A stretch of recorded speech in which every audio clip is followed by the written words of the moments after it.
Welcome. This is our webinar from Cloud Academy. Stop messing around and start passing your AWS exams. I want you to remind you that this webinar is being recorded and will be shared with you. And it will be made as soon as it's available. We'll get it out to you. It sometimes takes the little gerbils that run the internet some time to get everything packaged and out the door. But it will be coming to you. There is a chat box with GoToWebinar. If you have questions as my presentation goes through, and if you have questions that come to mind or you'd like to know something, I did make some time at the end for a couple questions or a little question and answer session. Please put it in the chat box, and I would love to hear what you have to say. And if I don't have an answer, we can reach out at a future time, or we can make a future webinar around those questions. Let's see. So my name is Stephen Cole. I am the AWS Certification Specialist at Cloud Academy. I actually have several certifications inside AWS, and they are on your screen. You can see the Solutions Architect Associate, the Solutions Architect Professional. I have the Big Data Specialty, the Cloud Practitioner Cert. You'll see that I have the new database cert, the data analytics cert. These are all different variations on a theme, but all that theme is around working with AWS. And so I'm here to talk to you about trying to help you pass your exams. So the 5 main topics today, we're talking about testing at home, the exam types that are available, which I hinted about the ones I've already taken and passed. Actually, I should go back one. What's not on here is SysOps. So the SysOps administrator, I did take that exam and I did pass it. It just so happens it expired back in February, right as COVID was happening, and so I didn't get into recert. So that's on my to-do list, is to retake that exam. And we'll talk a little bit about that in the exam types and expectations.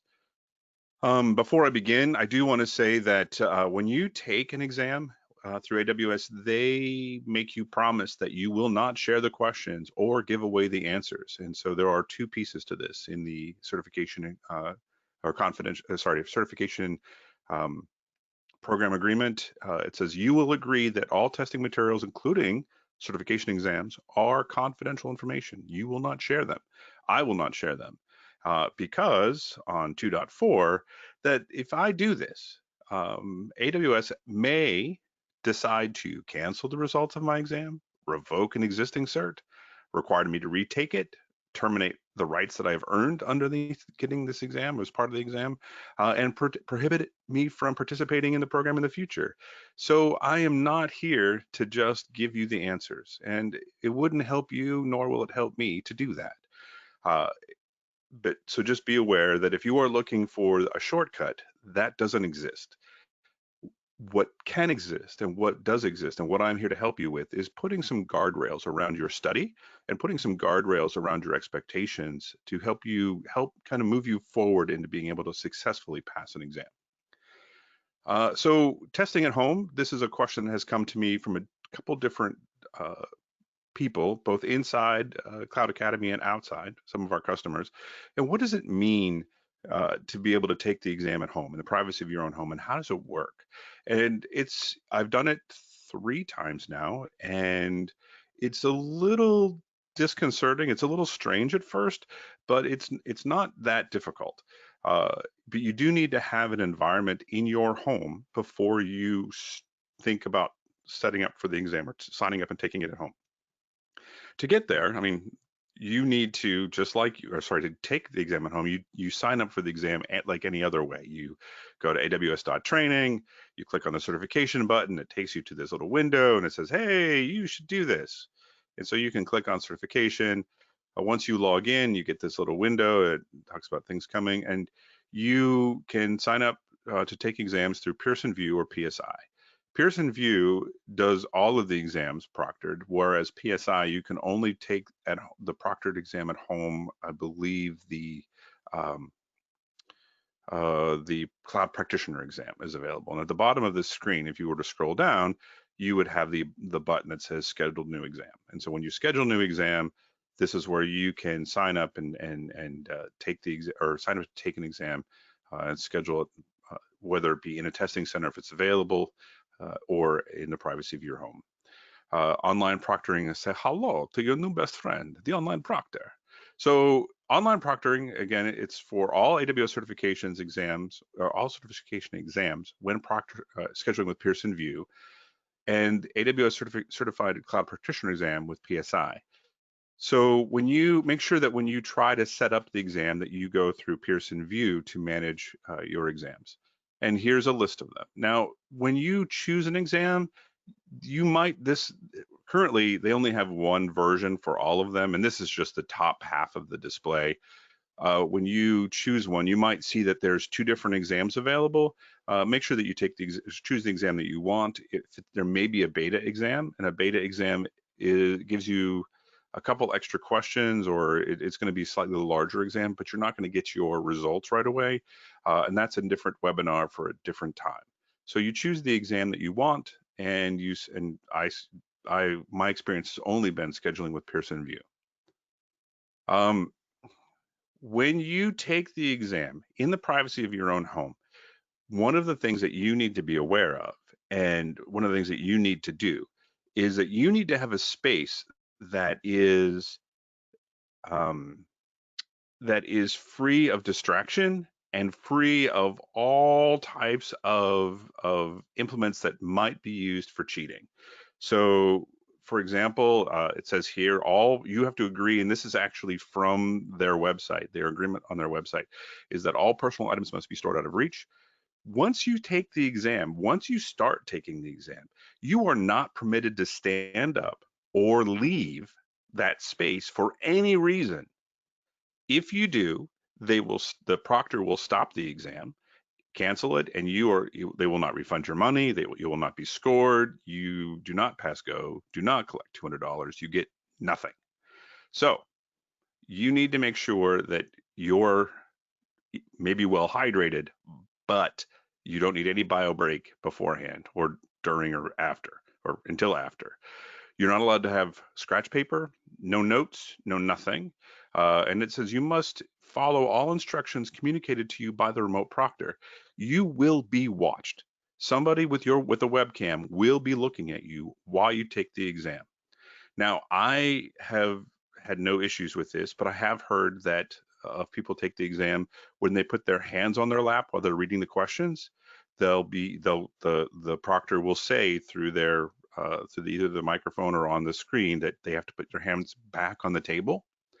And I have heard of people when they talk, or sometimes when they read the question, they move their lips to try to read, that they've been told to stop moving their lips because they're afraid that somebody somehow is going to try to record, or somehow that you're trying to give away the answers, or the questions.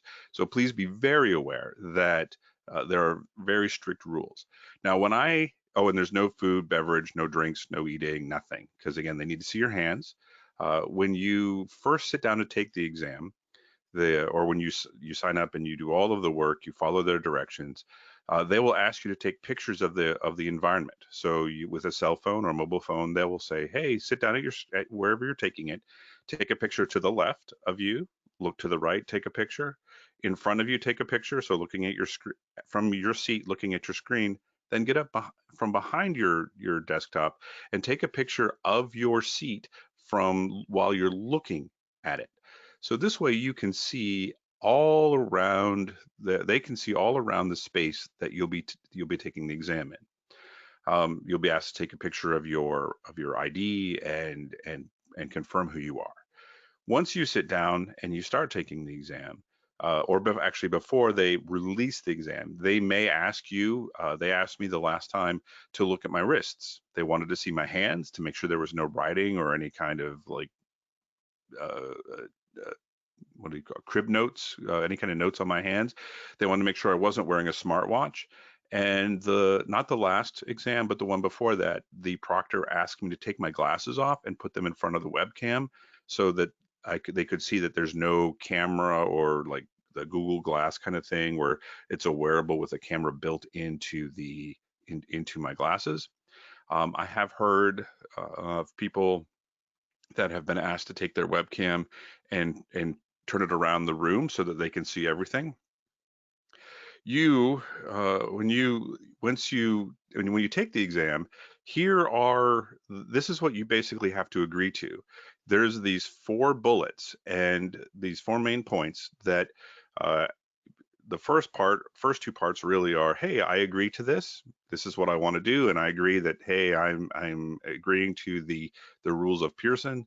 Then there's a privacy policy, what it means to take the be proctored, and what happens, or what does it mean to be like in that environment. And so this privacy policy, it says, for purposes of registering, et cetera, but that you agree that you're willing to take the exam. And if you're not willing to take the exam and let it be scored by Pearson, then you shouldn't be here. If you choose to test through proctoring, because it's not mandatory, in the event that there are other ways of taking the exam, uh, you'll be monitored. You agree that this is okay during the testing session in real time. Your face, voice, desk, and workspace will be captured and possibly recorded. So you do not have the right to privacy, and that you acknowledge this. The last part is probably the most important and a little I won't say disturbing. It's not, that's not quite right, but this is the part that made me nervous, and I had to make sure that I was alone. I do work from home most days, or all days, I guess, and sometimes I have family at home, kids in school, etc. So while I'm taking the exam, if a third party is detected as being present in your physical location, whether visible or not, which means if the proctor can hear voices, overheard in any manner, physically detected through movement, all of these things, the test will be terminated and you will not receive any score. So this means that it's not okay. It's not okay, let's put it in positive terms, that it's important that you are alone and that there's no perception that anybody's in the room with you. So I guess the other things I would share about the exam is that while you're taking it, it is nice to be comfortable and at home, but you have to make sure that when you are comfortable at home, that there is nothing that's going to distract you, and that nobody kind of comes in at the last moment, that you have total peace and quiet for however long the exam is. So there's several types of tests that are available. The general types are the basic certified cloud practitioner, and then we'll talk about the associate level, the professional, and then the specialty exams. The certified cloud practitioner, people will ask me, what is this exam? What is its purpose? Do I have to take it? And the answer is, it's not a requirement. And it was to me was a cloud vocabulary test. Now, when I took it, I had been working at AWS at the time, and I was basically told, go take this test. And I said, hey, I already have a couple associate level exams. I have the professional. Do I really need to? And the answer was yes. And I'm glad I did, because what I saw in this is that it is an exam that allows you, or that gives you a stepping stone to the larger exams to understand what the questions are like. But it's also, if you are studying for the exam, or you just need to speak to somebody, maybe you're managing a team that involves people that are working inside AWS. Maybe you are working with some other people, and you need to understand what is possible. By studying for this exam, what you are seeing is uh, or you're learning what is inside AWS. What is its value proposition? What are the things that it can do? I mean, compute, storage, databases. These are the foundational things. I'm going to run a virtual machine, compute, which is an EC2 instance. How do I store my data? How do I back it up, et cetera? And then the different databases, and what does it mean to store something in a database? And what is a cloud database versus an on-premises database? And why are they different? And what happens here? And then what about scaling and elasticity, and why are these things valuable? Now, and one of the kind of lost discussions, and it's just lost because we talk about, hey, you could have explosive growth and the cloud can accommodate for this. And inside an on-premises data center, what happens? And on-premises data center, once you fill it up, to scale out more, you need to build another one, and that's expensive, and you got to take care of the heating and cooling and air conditioning and all of that stuff. But the second half of this, the cloud is elastic. That means that yes, you can scale up when you need to scale up, but when you are done with something, you can pull it back in, you can scale it back in. It stretches for growth, but it also contracts so that you're not paying for things you're not using. So it would be kind of terrible to grow and then suddenly people stop using your service and you still have to pay for it. So in my world, in the world that I grew up in, it reminds me of my dad. My dad would be like, hey, if you leave the room, turn out the lights or close the door. You're not heating the whole neighborhood. He's right. When you're done, you have to learn how to, when you're not using something, turn it off. And in the on-premises world, we're not really used to that. We are used to living in a space where, hey, you turn it on and you forget about it. It's there when you need it. So learning these things and understanding the types of cloud computing, platform as a service, software as a service, infrastructure as a service, and understanding what that means helps you communicate better with the people that you work with and the vendors that you have to interact with. So that's what this test is all about. If my experience with preparing for it, I would have to say that I didn't study for this exam. I'd already been exposed to it and had been working with the cloud for a couple of years. So it was just something that I went in and took just to see. I couldn't tell you what my score is because I don't even think I looked at it. But it was really, it didn't, it, I used all the knowledge that I had used in preparing for my Solutions Architect Associate exam. So, which takes me to the associate level certifications. So to me, this was a build this for me exam. And the new version, which is SAA-C02, the newer version of this exam, the blueprint, if you read it, shows that it's build, build, build, build. Like the previous version has troubleshoot or recognize cost efficiencies or something like that. I forget exactly what it was. But the new one is all about what can you build. And to me, this is an exam around, are you able to create a compute environment? Are you able to store stuff in AWS? Are you able to create a database and store data in that database, connect to that database? Are you able to make that database highly available? Are you able to back up that database? Are you able to encrypt that database? Are you able to create some sort of on-premises network connection to the cloud? Are you able to create two networking environments and have them talk to each other? How are you able to make them scale so that they can match growth? Do you understand what it means to shrink the environment, bring it back into a smaller space? That's what the associate level certifications are. And the questions themselves are usually smaller. They're about a paragraph long. They give you a couple options, four, more if it's choose two or three. And it's really about recognizing how do you build stuff. Now, for I actually have the developing cert, and I had SysOps. For those that are interested in looking at these other two associate level certs, there have been, and again, I need to take the SysOps exam again, and my developer associate exam is going to expire next month, so I do need to take that one again. But there was about a 60% overlap of the content between those three things, between SysOps, the solutions architect, and the developing exams. Where they differ or where they diverge is kind of in the execution. So to me, I took the developer exam last, and by the time getting through the first two, the third one was like a piece of cake, walk in the park. I was ready to just get it done. But to me, the exam about developing on AWS is not a developer experience. It is supporting developers on AWS. How do you support the infrastructure? How do you build an infrastructure where developers will be successful? The associate level cert for solutions architect is how do you build things? And then SysOps to me was very similar to the associate level of solutions architect associate. But what you're doing is you're doing those exact same things from the command line. And from the command line, this is an amazing experience because If you can do it from the command line, if you can leverage those kinds of the tools where you're not just going to the console, but you understand how to build things from the command line, it makes your associate level cert for solutions architect easier because you recognize all of the pieces that are involved. You don't you don't have the guardrails that is the web console. So that's really what it to me is. It's the same kind of how do you build this, but then I can't scale me, right? I can't clone me and make two of me or three of me or four of me as I need more of me rather.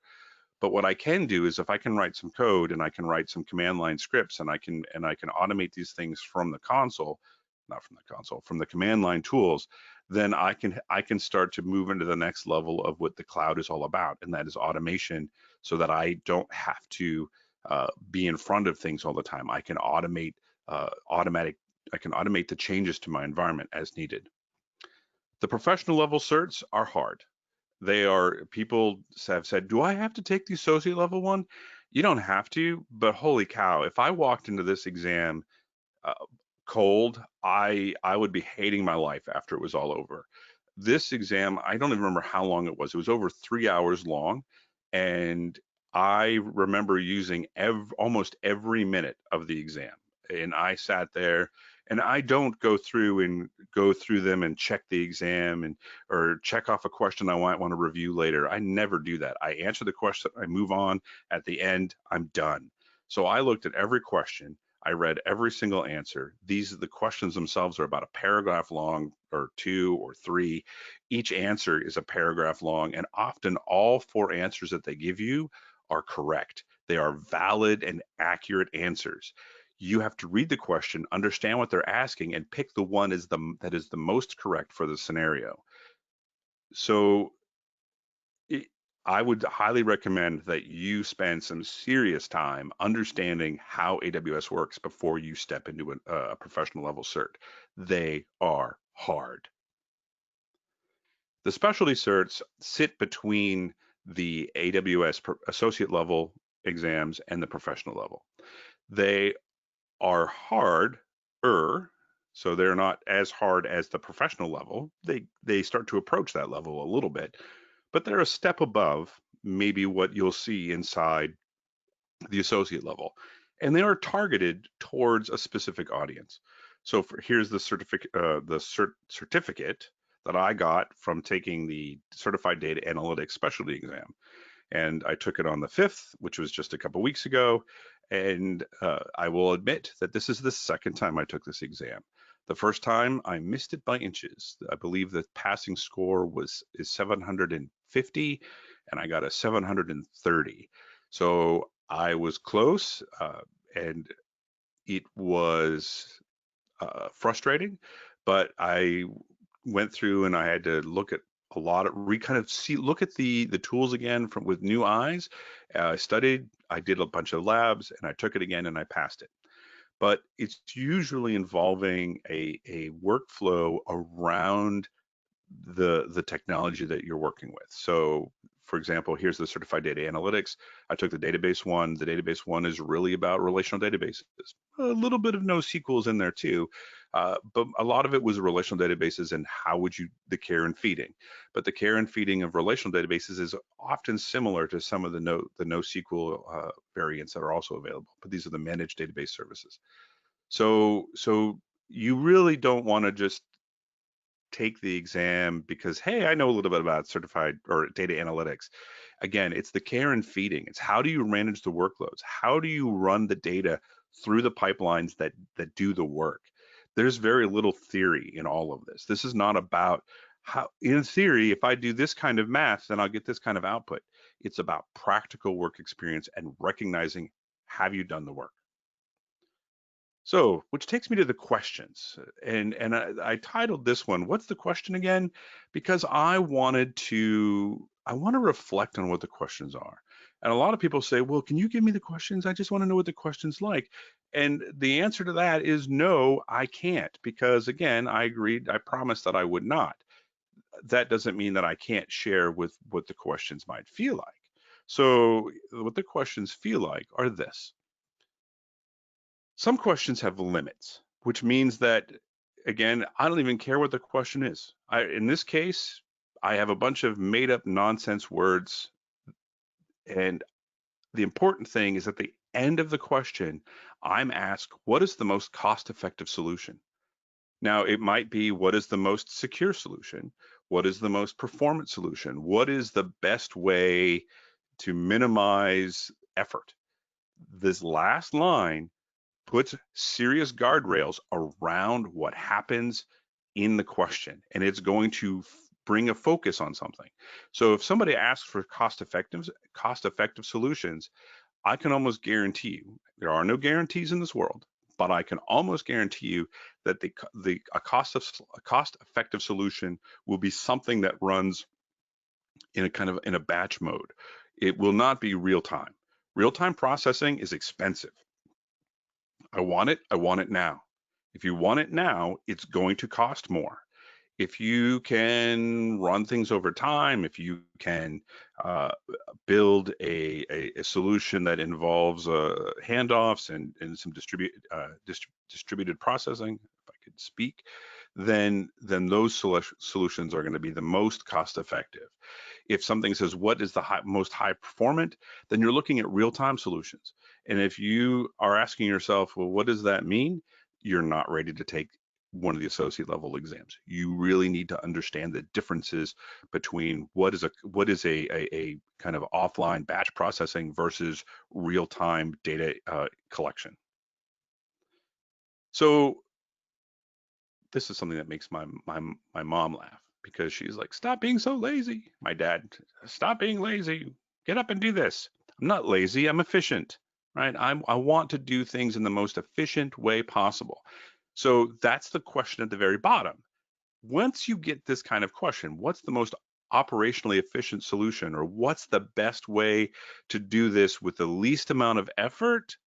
At that point, we now know what we're looking for. Now, I made up these answers based on the question. So I have in the question, I see IoT sensors send data to AWS in real time. Okay, that's going to be important. I see that order must be maintained. I know that's important.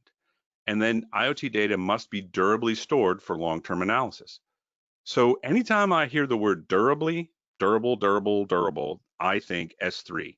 S3, the simple storage service, is the storage service that manages long-term data storage, right? These are object stores, and it's highly efficient and cost-effective storage. So I know that whatever answer is going to come up with is going to be S3, right? That's just got to be part of the answer. So I have these four options, and I see send IoT data to an Amazon SQS FIFO queue and have one queue for each device. Use a Lambda function triggered by the SQS service to save data to an EBS volume. I see the second one that says almost exactly the same thing, and it says save data S3. Oh, great, S3, yay! So I like that. So B is in the back of my head as a possible answer. C, send the IoT data to Amazon Kinesis data streams with a partition for each device. I left out the word each. I will go through my next version of this set of slides and fix that. Use Amazon Kinesis Data Firehose to save data to an EBS volume. Boo, EBS. That is not durable, not in the way that I need it to be. So what am I going to do here? I look at the last one. Oh, I see send the data, IoT data to Amazon Kinesis data streams, partition for each device. Used Amazon Kinesis Data Firehose to save the data S3. Yay! So I know, looking at these questions, that the answer is going to be either B or D. Now, operationally efficient is it's a trick of the English language, right? In AWS, if you listen to their trainings, they will tell you, hey, we try not to trick you with the language, but this is a tricky thing. And I don't have enough data to answer this question. I don't know which one it would be. There's going to be other bits and pieces in this question that's going to help me isolate this further. And that's where the work experience that you have is going to help you understand the question. The theory will not, because if you know the theory behind Kinesis data streams, you know that they can maintain order, right? They can maintain order. But do you know what happens next, and how much does it cost, and what is the amount of effort to put the data into the stream? Send the IoT data to a SQS FIFO queue is going to be a lot more efficient, in my opinion, but I don't know what my timelines are going to look like. So I know that the answer to a question like this, because I need order and I need durable storage, I need either the FIFO queue or I need Kinesis data streams. So you need to understand those things if you're going to walk into the exam. What's the question again? So here we have to figure out what the problem is. So here in this question that I made up with some nonsense words, I see that users report duplicate records, or users report duplicate records exist in their reports. That's a problem, right? We duplicates mean that the numbers are off. We have to fix that. I then see at the very end of this first paragraph, the application putting data into the SQSQ sends no duplicates. So I'm already deduping, right? I'm already taking the duplications out or duplicates out. What does that mean to my process?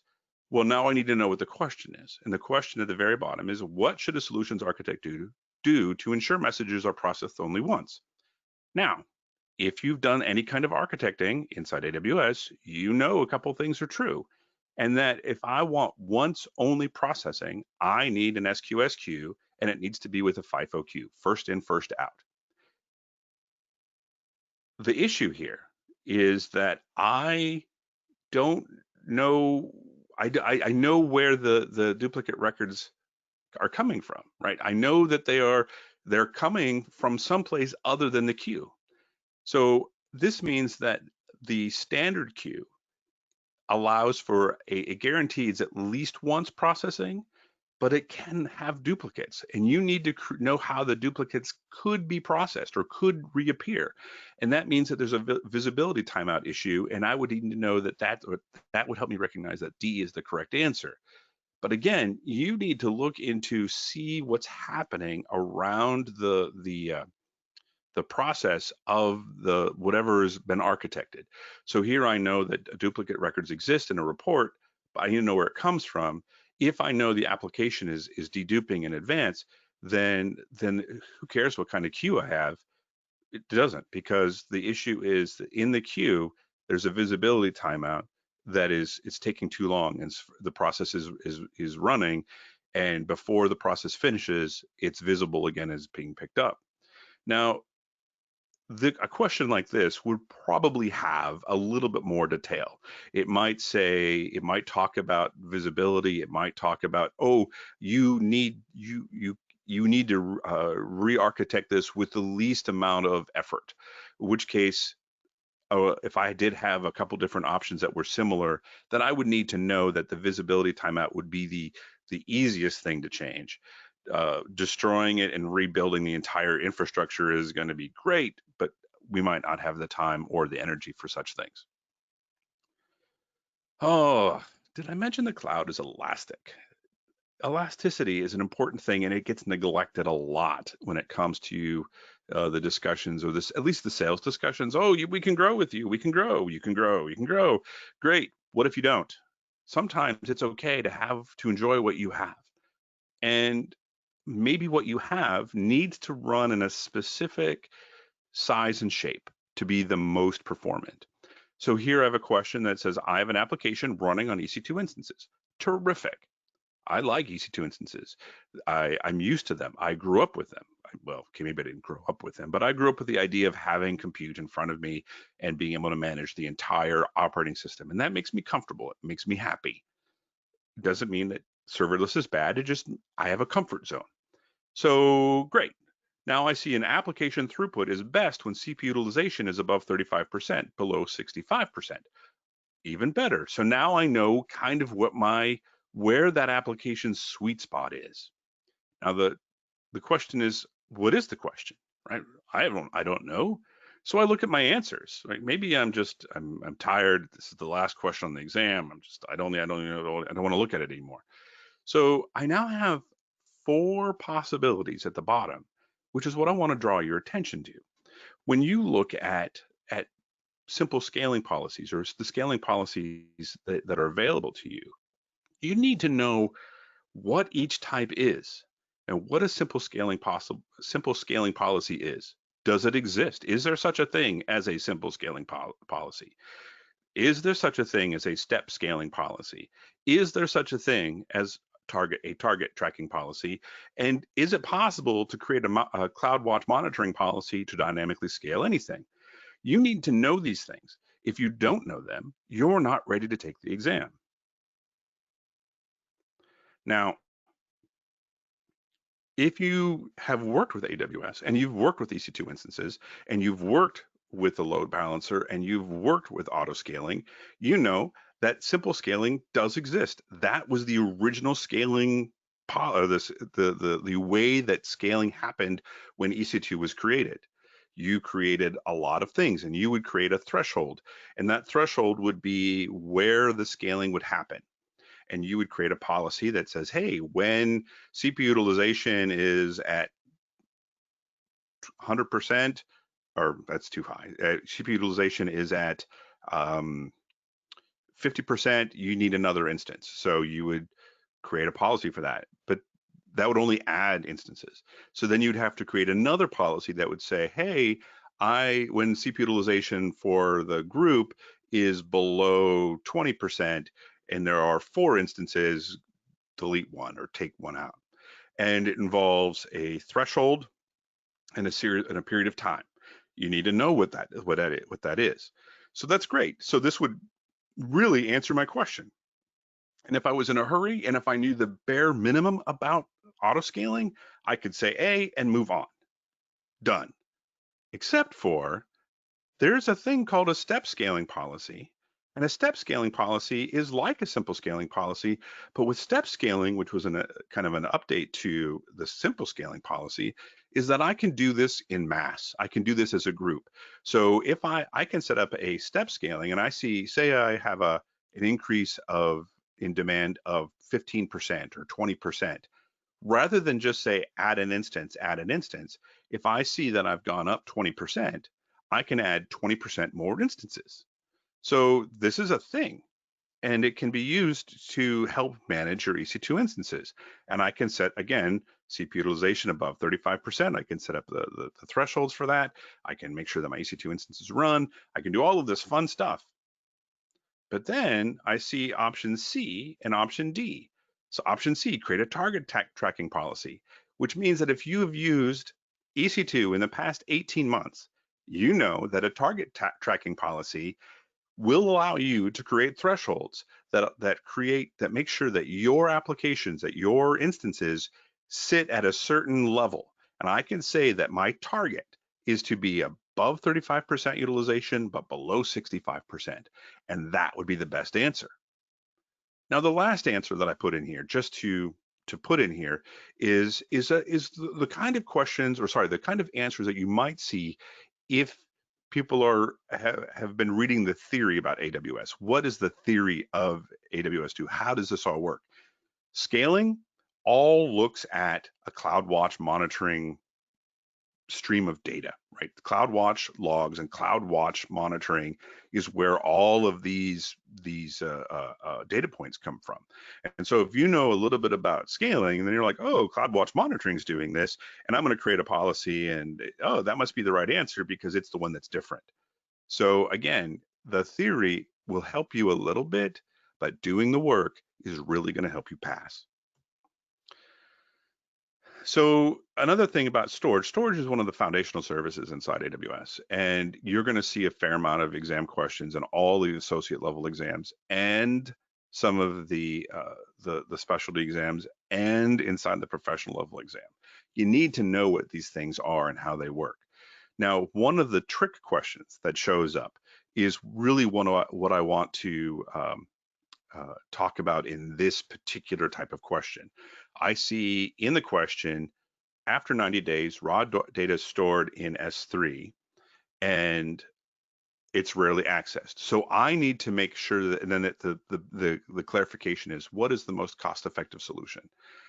So this means that I need to move it. I mean, the most S3 standard, which is when you put something in S3 bucket without paying any attention to it, that's the class it gets.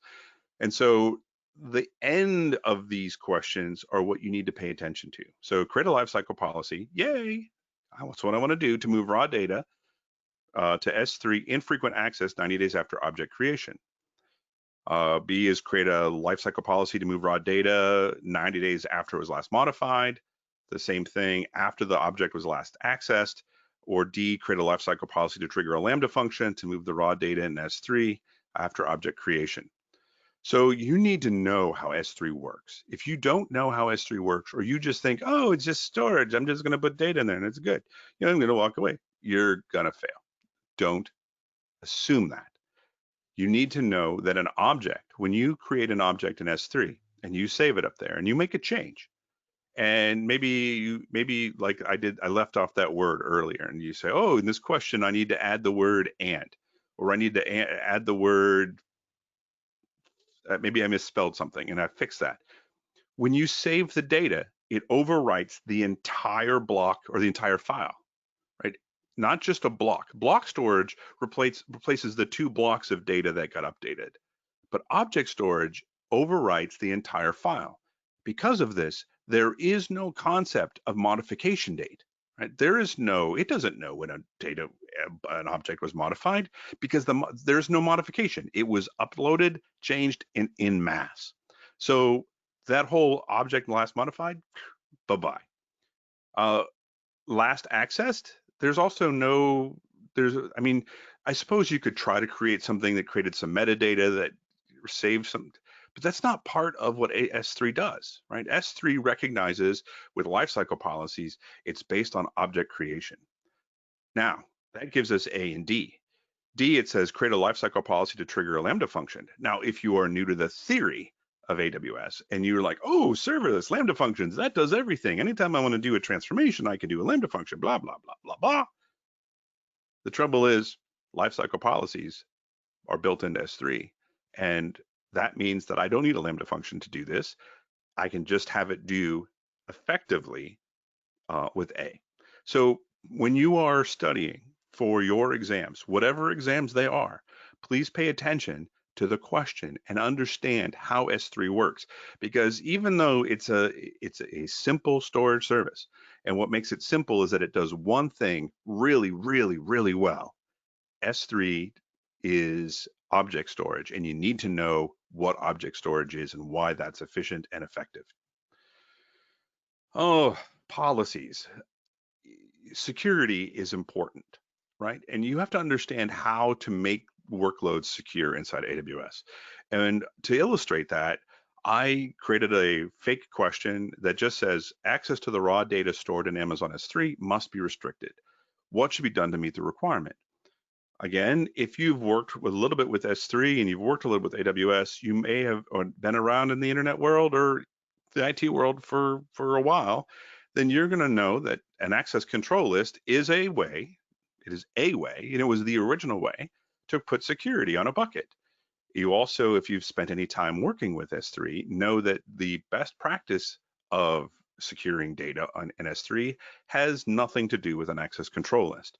It is there because it was there originally, but it is not recommended to use today. Then you're going to see things like attach a bucket policy directly to the S3 bucket. Well, that's interesting. Bucket policy, S3 bucket. Okay, that might be something. Create a resource policy for the S3 bucket, attach it to the IAM user group or role, create an identity policy for IAM and S3 and attach it to the user group role, or create a resource policy for the S3 bucket and attach it to EC2. Now, here's a trick of language. What is a resource policy? What is an identity policy? Are these things real? What is a bucket policy? Well, it just so happens that a bucket policy is a resource policy. It is a policy that you can put on a resource. There are some services that you can actually attach a security policy, a permissions policy document to the thing that you're working with.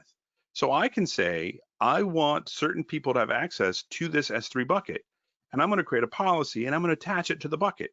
This means I don't have to attach it to the different people or the different items or the different other services. I can attach it to the bucket if it lets me. So for a bucket policy to S3 and a resource policy to S3, those are kind of the same thing. But a resource policy gets attached to a resource, not an IAM, identity and access management user group or goal. A GROL. What is a GROL? Is a GROL a thing? I don't think a GROL is a thing. A user role, or group. So a resource policy to a group, not going to happen. So C is out. Create an identity policy for IAM and S3 and attach it. Now, that could be possible, right? Create a resource policy and attach it to EC2. Well, I could create an EC2 resource policy, or I could create an S3 resource policy and attach it to S3. I would create a policy, though, for EC2 and attach it to a role and attach the role to the EC2 instance. So E is out. So this means that I'm going to have to create a bucket policy, and the bucket policy is attached directly to the S3 bucket. So when you start to prepare for the exam and you do the work, you really need to build these things out, because if you don't understand them, if you can't do them, and if you're like, oh, I hate those things. If anybody tells me, oh, I hate this, it means you don't know it. You're afraid of it. You don't like it because you don't understand it. Build it, and you will understand it, and you will learn to love it. I was thinking about this one when I created it. Birds have flocks. Horses are in herds. What do I call all of these EC2 instances? Now, this is another language question, and the purpose of all of this is to talk about language.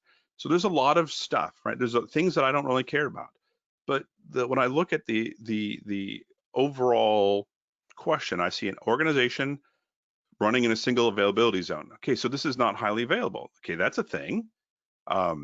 Depending on demand, it runs on up to 8 EC2 instances. Okay, so it's big and it's behind a load balancer. Great, so that means I can control it.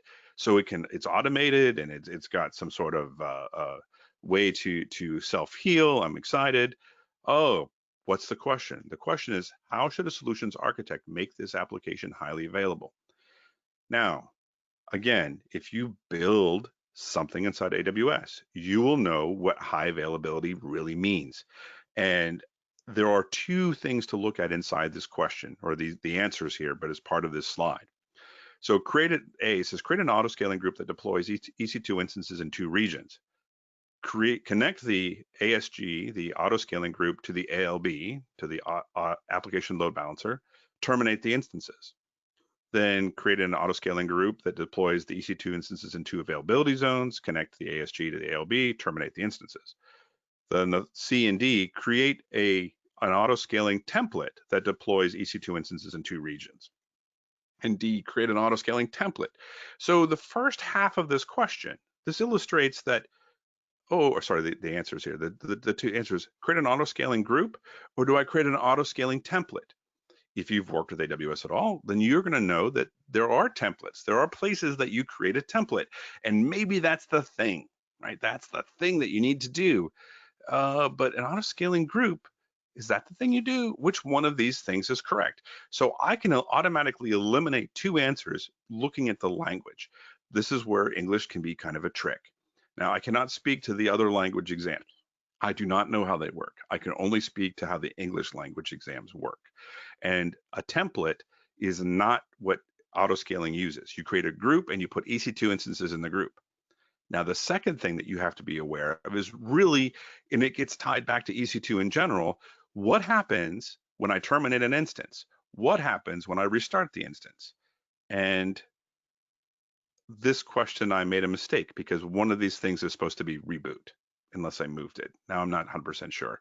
When I terminate an instance, I am going to, when it gets shut off, and when I turn it back on, it will automatically move to a new availability, or it'll move to new hardware, right? It will so if I turn it off and turn it back on, wherever it is, it moves to new hardware. This means that in order for me to make this application highly available, I need to create an auto-scaling group, and I need to have it cross availability zones, because that's how it works. And then by terminating the instance, the auto-scaling group will recognize, oh, I need this other instance back. It will then recreate it, and then it'll rebalance. So in this particular example, what I'm looking for is really, do you know the difference between a region and an availability zone, and what do I have to do? Now, I'm thinking that my next question is going to talk about restarting versus terminating. Let's double check. Yes, I knew I'd done something. So sorry about the kind of brain fog. So here, I'm trying to make this. I have an application in a single availability zone. Depending on demand, I have 8 instances again. What happens when I terminate or reboot? Again, this is the same thing. I have create an auto scaling group that deploys the instances in 2 availability zones. Create an instance runs, or sorry, create an auto scaling group across um, still 2 availability zones. Do I reboot to make it rebalance, or do I terminate? And you need to know that termination is what forces the hardware or the EC2 instance to move. If I just reboot, it's a warm boot, and I'm going to stay where I am, fat and happy. Maybe not fat, well, maybe a little. Well, that's another story for another time. So you need to understand the process of the life cycle of an EC2 instance. And if there's a problem and you need to make sure that it's not the physical hardware that it's on, terminating and restarting will move that hardware, or sorry, move that instance to different hardware. All right. This takes me to some questions and answers, and I hope some of these discussions were valuable. I see some questions in the chat, and I'll come to those. We had some in advance. Somebody had asked me about a little bit about the SysOps prep, and I had mentioned this at the beginning. So to me, SysOps was very much like the solutions architect associate exam, but mostly done from the command line. And this book, I do not recommend anybody buy this book. This book came out in 2016, 2017, I forget the year, but you can see that I'm one of the authors. This book is old. The exam has been updated. I am not recommending, please do not buy. I do not get any profits from this. This was an AWS thing. I'm just letting you know that I've done the work behind SysOps, and I understand it. It is mostly about doing the work that you do from the console, from the command line. The prep way or the way to prep for this exam is to do the work for the solutions architect associate, and then do the exact same thing from the command line. And it doesn't matter if it's a Windows command line or if it's a Linux command line. By understanding what you have to have on the command line, you will understand better how the system works. Somebody asked about my top 3 power recommendations. And at Cloud Academy, we talk about in some of our marketing that Cloud Academy gives you the ability to assess, develop, and validate your skills. However, I don't mean however, I think what I would add to that is that there is some evidence that says preparing for exams, if you do that in reverse, it can be helpful. So do the validation, then develop your skills, and then reassess. So what this means is that sometimes if your goal is to pass the exam, and that's great, right? It's great to want to pass the exam. It's great. It's a great goal to have, but it should be a side goal. The primary goal should be learning to do the work, understanding the work you're doing. The exam is proving that you've done the work. It's proving that you understand how to do the work, and that it's not just following like karaoke, follow the bouncing ball. But if your goal is you've done the work, you know the work, and now you really want to prepare for the exam, don't study, take the test. Take the test. You may bomb it. It may be terrible. But what happens is you're going to see in the questions things that are going to trigger a memory that when you listen to the lectures, you'll be like, oh, there was that thing about S3, or there was that thing about EC2 and termination, or there was that thing about resource policies. And then it helps you focus. There is no substitute for doing the work. There is no substitute. Labs, hands-on labs, recreate the labs, do the lab, get the instructions, figure it out on your own, do it on your own time. The hands-on work is really what the exam is all about for passing. And then AWS and Cloud Academy has a set of learning paths that are designed to put guardrails around your learning. The thing here is to pace yourself. If you think you're going to learn this stuff in a weekend, forget it. You need to learn a little bit, relax a little bit, learn a little bit, relax a little bit. It's called spaced learning, and there's a lot of research about it. If you're going to take a test, you practice a little every day and you add to your knowledge base and let that stuff turn into long-term habits and long-term memory. A bonus power recommendation is it's me asking you, when was the last time you learned from a success? The cloud allows for failure. This means that failure is an option, and not only is it an option, I highly recommend it from a learning perspective, from a teaching perspective. If you fail at doing something, whether it be the exam, which I have done and I don't recommend because it's infuriating because you want to pass. Who wants to fail? Nobody. But what happens when you have a failure is you think to yourself, let's not do that again. What is it that I have to do to keep that from happening again? And this is true of touching a hot stove. This is true of trying to figure out an EC2 instance or a load balancer or S3 permissions or anything. So look at your failure as a way to recover from, because that's what the cloud does, right? The cloud doesn't say, well, you're never going to fail. It's always going to work. If you listen to anybody on any cloud provider, they'll tell you that you build these things so that when there's a failure, here's how you recover. Not if, when. So go ahead and fail, but learn from it. If you do the same thing every day, every time, and you fail every time, then maybe this is not the thing for you. The idea is go ahead and practice, go ahead and put things together, but don't don't be upset with yourself. Forgive yourself and move on. Learn from those things. So this takes me to my Q&A portion of the program. We're about an hour in. We're probably going to go a little bit over. I want to answer some questions and talk about some future things. We're not going to go too far over, but I do want to be respectful of everybody's time. Let's see. Somebody asks, not sure if there's an answer. Taking the security specialty exam, failed twice. Well, good for trying. I'm very proud of you. Don't find the exam hard. I recognize some of the questions come almost word for word from the Amazon documentation. I would say they come from the documentation and oftentimes the white papers. If you are looking at trying to really understand things, granted, sometimes those white papers are pretty dry, but I will tell anybody that it's just getting started inside AWS, just getting started. Day one, that there's the Dynamo white paper, which is what DynamoDB is based off of in a lot of distributed computing. This will help you understand the thought processes. I mean, just skip past some of the math. That's hard, but it'll help you understand what distributed computing is all about. I've never gotten results from my test other than the word fail. So that's one of the most frustrating things on the planet. There are two things about the exams that drive me insane. Amazon says, we're the most customer-centric company on the planet. This is one of those points where I think not so much, because when you hit submit to the exam, you're like, you're done. They've gone through all 65 questions. It says, are you sure? And I'm like, yes. Are you really sure? You can still review. And I'm like, yes. And then it asks me, are you super duper duper sure? And I say, yes. And then it takes me to a survey. I'm like, what? I want my answer now. 4 questions. And one of those questions is, well, do you think this exam reflects your ability to do well? Do you think the exam reflects your ability to understand the material or something like that? I'm like, I don't know. I don't know if I passed yet. Drives me insane.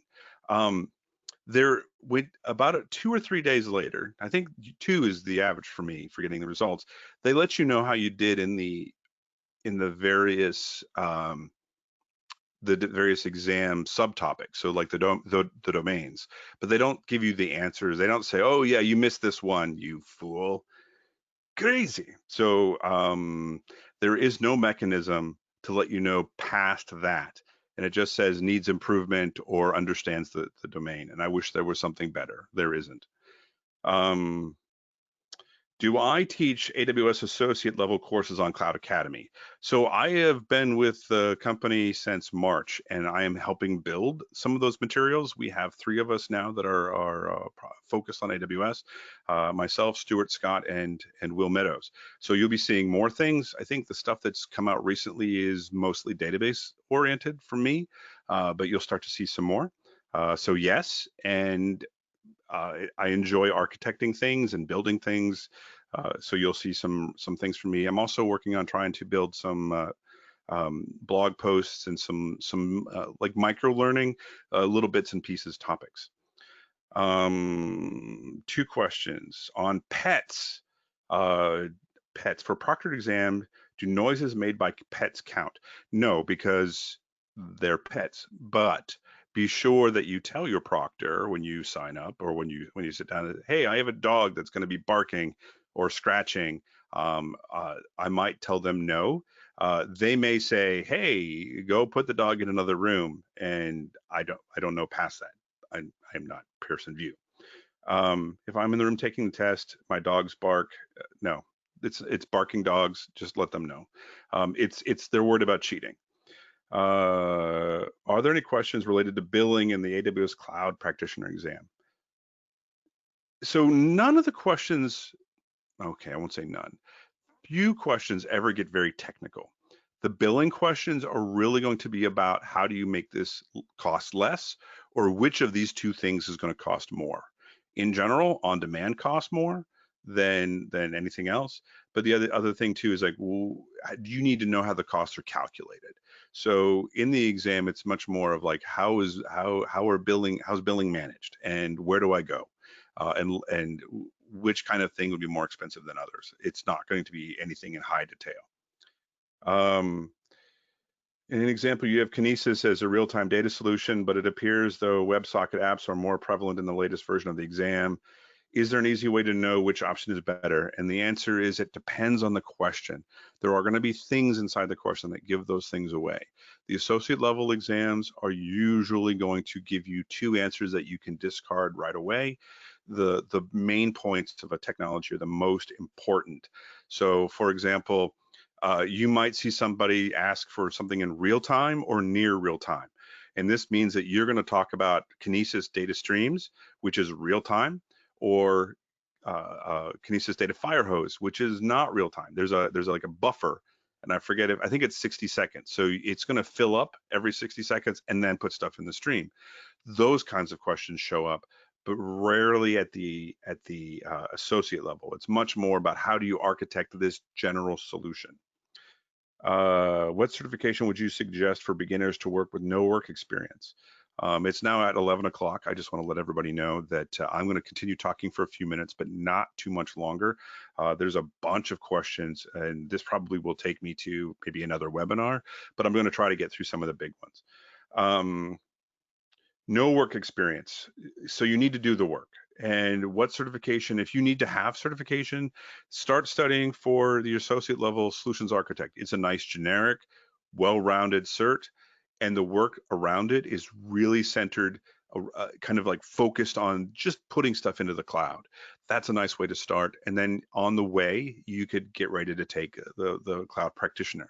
The Cloud Practitioner is really, hey, do you understand the vocabulary of the cloud? Do you understand what it means?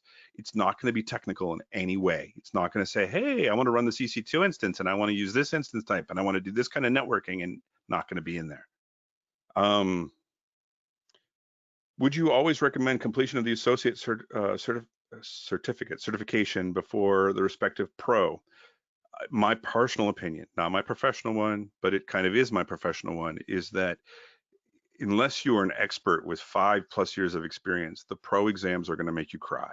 They're going to make you hate your life, and you are not going to be happy. Take the journey, enjoy the journey, enjoy the successes. Take the easier exams, work your way to the professional level one. I think I'd worked in AWS and built stuff for 3 years before I even thought about taking the pro level exam. Launch template is not an auto scaling template. We're not talking about that. Was from an earlier slide. So that was much more of the auto scaling group versus an auto scaling template. There is some templating you can do, and there's some things that you can build. The question that was up was much more aligned to what is my building today, and I want to put EC2 instances into a group. It's the vocabulary for the moment. Know that it's an auto scaling group. Can I ask the proctor's permission to drink water? I do not know the answer to those questions. You can reach out to Pearson directly. Is it important to run labs before taking the certified cloud practitioner exam?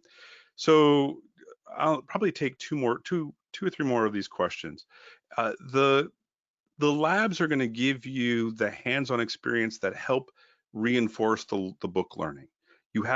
You've been studying, you've been reading, you've been listening to lectures, you've been doing things. What makes things concrete is when you write them down. You learn through repetition. You learn by writing. You learn a little bit by reading. You learn a lot by doing. Everybody learns a little differently. Some people can read a book and they're experts on things. I am not one of those people. I did not study I did not study computer science in college. I wanted to be a music teacher. I studied music ed for a while when I was in school. So what I have is a lot of practical experience that I have suffered through. I have scars that have scars when it comes to building solutions in the cloud, when it comes to building solutions on premises. So a lot of this stuff was not new, but I had to translate it into kind of cloud speak. So pay attention to the labs because they will help you speak the language. I mean, it's one thing to say, hey, I'm going to learn a new language today and say, das Fernsehapparat ist wieder kaputt. And then you think to myself, oh, I think I just said the television is broken again. That translation, speaking in the language, coming up with it right up front, comes from doing the work. Do the work, do the labs. They're not going to hurt you, especially if you do them inside like Cloud Academy. The Cloud Academy labs, they're on our dime, or I mean, you pay for the subscription, but they're in our environment. You're not going to touch anything. You're not going to break anything that belongs to you in production. All questions, a question here is, are questions multiple or single choice? And they're both. So when you take the questions, sometimes most of them are choose one. If there are choose two or more, you'll have the checkbox. When you choose two or more, then you get, the question is marked right if you get all of them right, or all of them, but if you miss one, the question is wrong. Questions related to multi-cloud. I don't know that I can answer it, but I can try. Is it a good option to learn by, by learning? So I'm not, I have bifocals and sometimes they're terrible.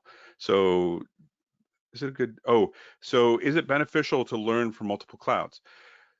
So the concepts might be helpful, but the thing about multi-cloud is that the way that all of the cloud practitioners do their thing is that it's billing is through consumption, right? That's the thing. If you're the cloud practitioner, as a thought, is that cloud practitioner that billing is based on consumption. The more you use it, the less it costs per item. So there's usually a free tier. Often there's a free tier, first 1,000 uses. Then there's a cost of X for the next 1,000. And then it's 90% of X for the next 1,000 and 80 for the next 1,000. And it goes down in general. So the more you use it, the less it costs. Now, I'm not saying this to be a commercial for any one provider, but what I'm saying is that what happens is that you get the cost savings, and this is something that kind of shows up in Cloud Practitioner by using the service effectively and efficiently, and that tends to mean buying it in bulk. So multi-cloud won't necessarily help you pass an exam, but it will help you understand the concepts of running workloads that are distributed. Last one, why doesn't AWS give discounts? I don't know. AWS does what AWS does. So there's got to be a better question to end on. So let me find out. Here's a nice ending question. So if I want to get the SysOps Administrator cert, do I need to know about infrastructure as code? That is a great question. And it is a question that if you've been working on premises your whole life, something that you should be very aware of is the idea of how code and how code management works, configuration management works. I mean, I don't even know how old I was or when it happened that I started to learn about GitHub and checking code in and doing code reviews and code pipelines and permissions and the like. But once I learned what an API really did, I mean, I've heard about it. I've read about, an application programming interface and I feed data in, but understanding how those work and that infrastructure as code, because if you so on premises, once upon a time, I bought some hardware for a company I worked for and it didn't work. And it was a $15,000, I won't call it a mistake, but it was a horrible day for me when the thing that was sold to me worked differently than promised, which meant that I had to spend another 2 weeks reconfiguring everything to make it work. Inside AWS, if you do that same mistake, you didn't spend $15,000. You spent maybe a little bit of money and time, and you hit delete, and then you build something else. So understanding the effectiveness of as infrastructure as code will help you be successful in the cloud. It'll probably help you be successful taking the developer cert and the DevOps cert. I don't know that it's going to help you necessarily pass the exam, but it will help you understand those questions that come up and you say, oh, that can't happen. That's not a real thing. So your next steps, because it's 10 minutes after the hour and I'd like to be done in the next 5 minutes, is that you have to do the work. There's no substitute. There's no substitute for just doing the work. You can watch the lectures. You could be charmed or lulled into a good sleep by my voice or one of us at Cloud Academy. I don't know, but do the work by listening to the lectures, following a learning path. Do the labs.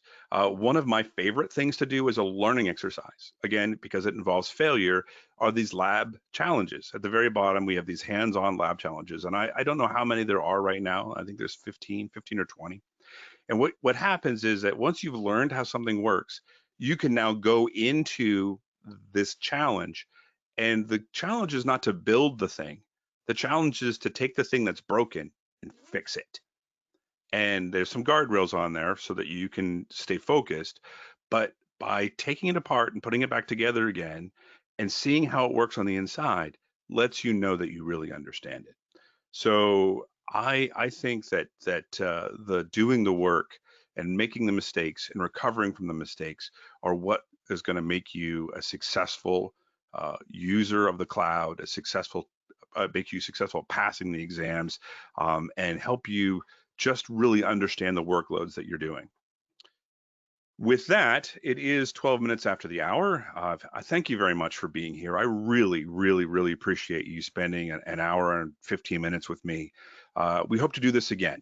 You'll get a recording of this. Again, if you're having a hard time sleeping, I will lull you to sleep. There will be a quick survey, and I have a slide for that in just a moment. The survey is important, right? The survey lets us know how we can best serve you in the future. What in this webinar did I do right? What did I do wrong? What would you like more of? We try to ask for questions in advance, and we're lucky to get any. So, or 2 or 3, I think. So when I try to put those into my presentation, but how can we help you? What can I do to help you? And I won't know until you tell me, and we won't know until you tell us. And that's about it. I hope to see you online. You can connect with me. Here's my Twitter is at mystical928, which means that you have about not quite 2 months before my birthday. You can find me on LinkedIn. We have a group. Probably should find a link for that someplace. But I'm going to start putting questions and answers and things in that LinkedIn group to create some discussions. I'd love to see people participate there because, again, I don't know until you tell me. So once again, thank you for being part of this webinar. Thank you for being part of this, or thank you for letting me be part of your cloud journey. And I will see you someplace on the internet. Thanks, and have a great day.